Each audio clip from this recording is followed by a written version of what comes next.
kita ketemu lagi dalam seri kuliah Fisika Dasar 1 mengenai pusat massa benda. Pada kuliah kali ini, mahasiswa diharapkan untuk mampu dengan tepat dalam menjelaskan konsep titik pusat massa dan juga momen inersia suatu benda. Yang pertama kita bahas yaitu terkait titik pusat massa suatu benda.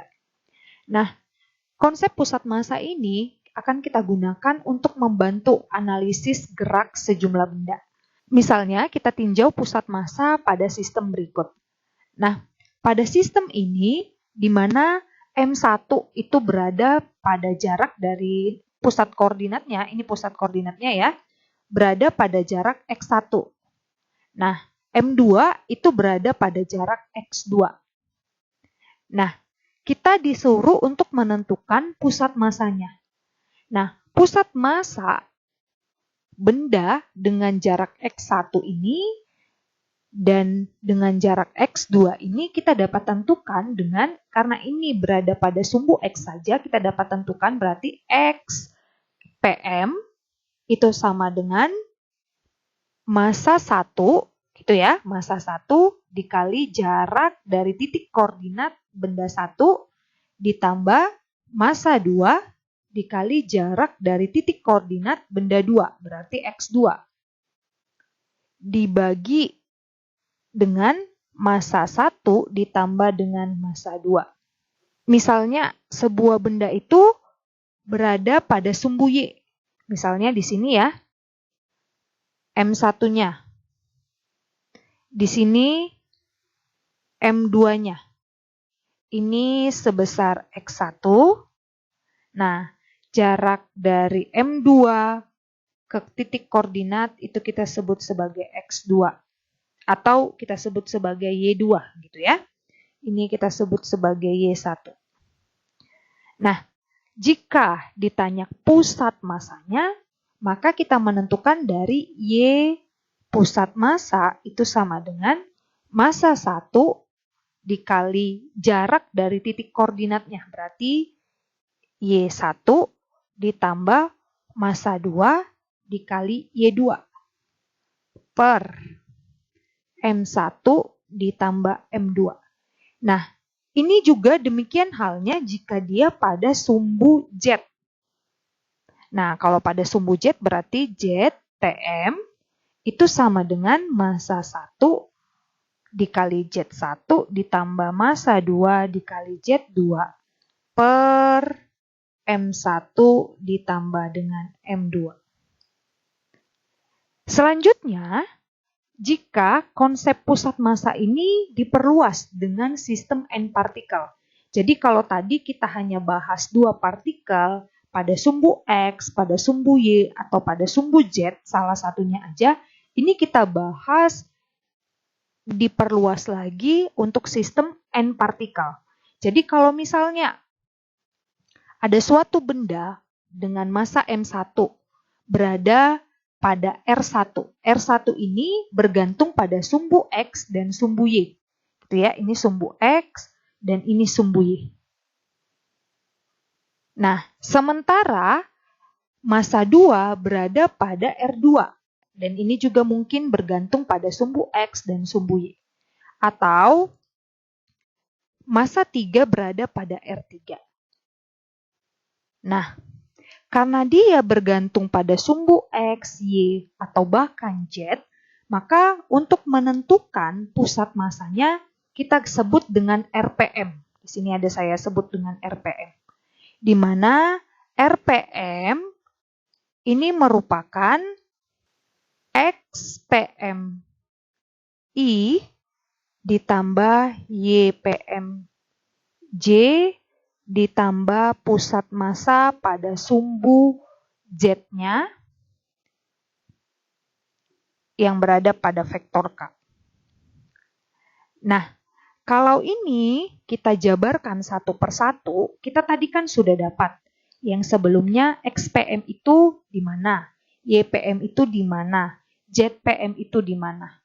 Nah, kalau kita jabarkan satu persatu, kalau berdasarkan gambar ini, gitu ya, maka RPM itu, R pusat massa itu sama dengan R1 dikali M1 ditambah R2 dikali M2 ditambah R3 dikali M3 dibagi M1 ditambah M2 ditambah M3.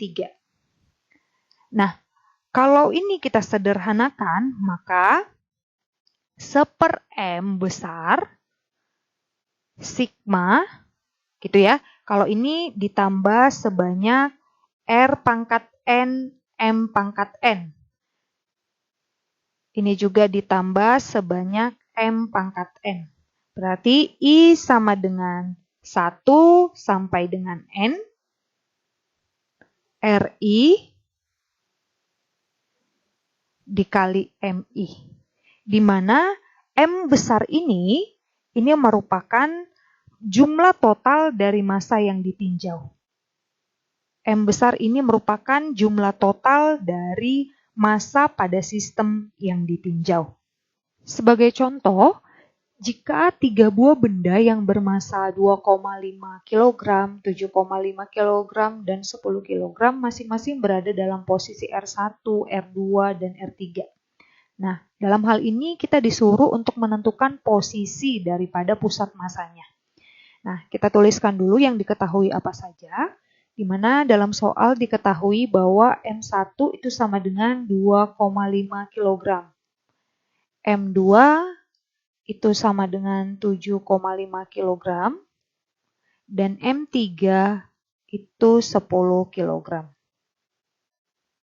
Nah, dari soal juga diketahui bahwa R1 itu berada pada vektor posisi min 2i plus 4j, gitu ya. R2 itu berada pada vektor min 2j kurang 4K.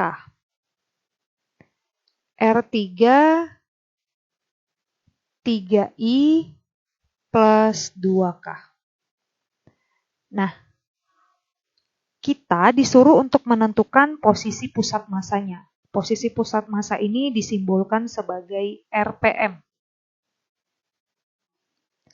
Nah, di mana RPM ini merupakan XPM pada vektor I ditambah YPM pada vektor J ditambah ZPM pada vektor K. Nah, dari hal ini tentu kita harus menentukan lebih dulu XPM pada vektor I, YPM pada vektor J, ZPM pada vektor K. Kita bisa aja sebenarnya menentukan langsung atau ini bisa sama dengan 1/M gitu ya. Atau M1 R1 gitu ya.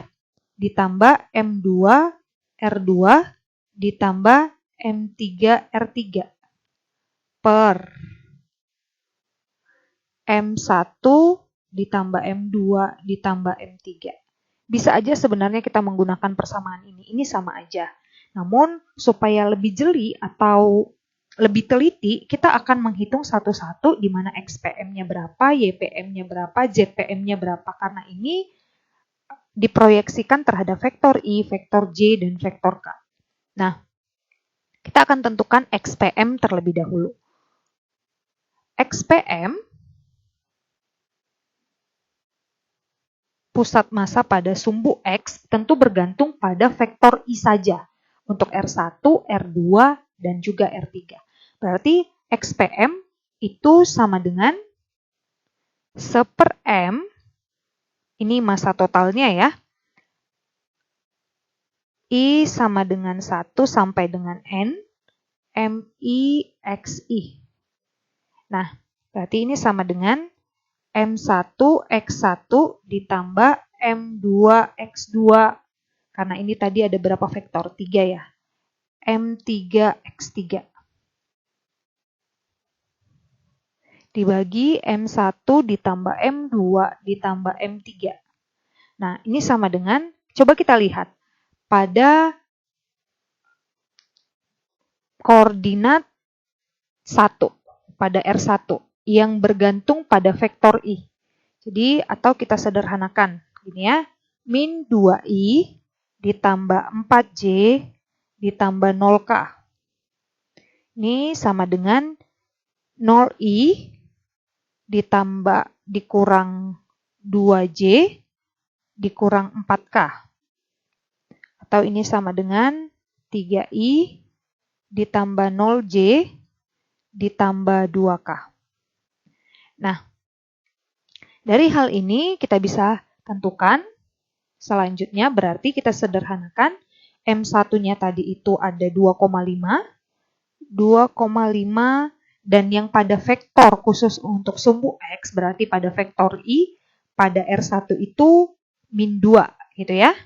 Ditambah 7,5 dikali 0 karena dia tidak ada pada vektor J, ditambah M3-nya itu 10 dikali 3 per 2,5 ditambah 7,5 ditambah 10. Ini sama dengan kira-kira negatif 5 ditambah 30 per 20. Ini sama dengan 20 per 20 sama dengan 1. Itu khusus untuk XPM-nya saja. Nah, sekarang kita tentukan YPM. Itu sama dengan, berarti kita langsung saja ya ke M1 Y1 berarti M1 Y1 ditambah M2 Y2 ditambah M3 Y3 per M1 ditambah M2 ditambah M3. Berarti ini sama dengan 2,5 dikali pada sumbu Y berarti vektor J. 2,5 dikali 4 ditambah 7,5 dikali min 2 ditambah 10 kali 0 dibagi 2,5 ditambah 7,5 ditambah 10. Nah, ini kira-kira sama dengan ini 10, ini 7,5 kali min 2 itu sekitar 15, berarti 10 kurang 15 sekitar negatif 5 per 20 sama dengan negatif 1/4. Oke. Nah, ZPM itu sama dengan berarti M1Z1 ditambah M2Z2 ditambah M3Z3 dibagi M1 tambah M2 tambah M3. Ini sama dengan berarti 2,5 dikali 0 ya, karena tidak ada pada sumbu pada vektor K untuk R1-nya. Ditambah 7,5 kali negatif 4 ditambah 10 kali 2 per ini langsung saja 20 berarti sama dengan ini kira-kira negatif setengah. Nah, dari sini kita menentukan RPM-nya. Berarti RPM atau posisi daripada pusat masanya itu sama dengan XPMI ditambah YPMJ ditambah ZPMK. Nah, ini sama dengan langsung saja kita masukkan berarti I karena ini 1 ya dikurang 1/4 J dikurang setengah K. Jadi RPM ataupun posisi pusat masanya berada pada I dikurang 1/4 J dikurang setengah vektor K.